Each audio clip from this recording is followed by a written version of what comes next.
कुछ काम ऐसे होते हैं जो हर तरह के छोटे कामों को जोड़ उनके रिजल्ट होते हैं।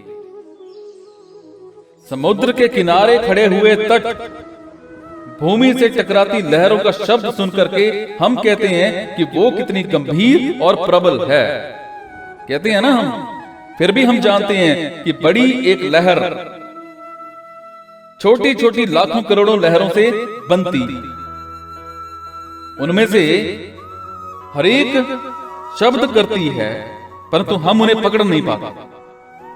जब वो एक विशाल समष्टि बन जाती है, तभी उस गर्जन को हम सुन पाते हैं। और इसी तरह से हमारे दिल का हर एक स्पंदन कर्म के सामूहिक रूप का एक अंश है।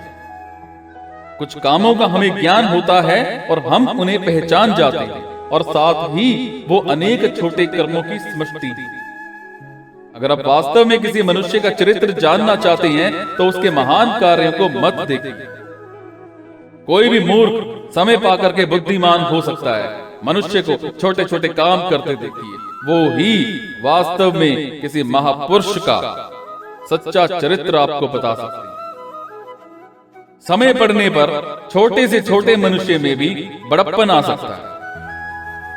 सचमुच बड़ा तो वही है जिसका चरित्र हमेशा बड़ा।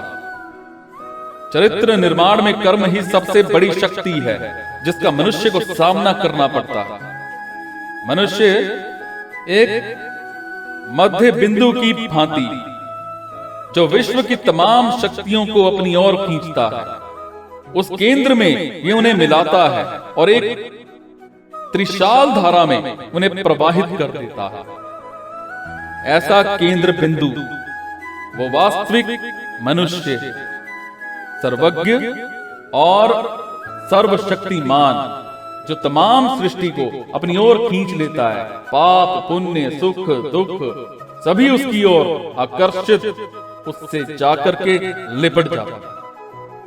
उनमें से वो उन मनोवृत्तियों की विद्युत धारा का निर्माण करता है जिसका नाम चरित्र है, और उसे बाहर को फेंकता है। जिस प्रकार बाहर की चीजें अपनी ओर खींचने की उसमें शक्ति है, उसी प्रकार कार्य रूप में परिणत होने के लिए उन्हें बाहर फेंकने की भी शक्ति है। जितने भी काम हम देखते हैं, मनुष्य समाज के सभी आंदोलन, जितने काम हमारे चारों ओर होते हैं, वो सब विचार के चमत्कार हैं। इंसान की अंदर की शक्ति का सृजन मात्र है। यंत्र, कलपुर्जे, नगर, जहाज, सब कुछ उस मन की शक्ति का स्पष्टीकरण है। और इस शक्ति के मूल में चरित्र होता है, और चरित्र के मूल में कर्म। जैसा कर्म होता है वैसी ही अंदर की शक्ति होती है। वो अनेक महापुरुष जिन्होंने संसार में जन्म लिया है, बड़े ही कर्मठ व्यक्ति थे। वो विशाल दैत्यकार दीर्घ मनस्वी चाहते तो संसार बदल देते, और उन्हें वो शक्ति लगातार युग युगांतर तक काम करने से प्राप्त हुई। बुद्ध और ईसा जैसे दानवी मनुष्य शक्ति एक जन्म में काम करने से नहीं पाई जा सकती, क्योंकि हम जानते हैं उनके पिता कौन थे। ये नहीं मालूम कि उन्होंने मनुष्य जाति के लिए एक शब्द भी कहा था। जोसेफ की तरह सैकड़ों बढ़ई हो चुके और अभी जीवित हैं। बुद्ध के पिता से सैकड़ों राजा यहां हो चुके हैं।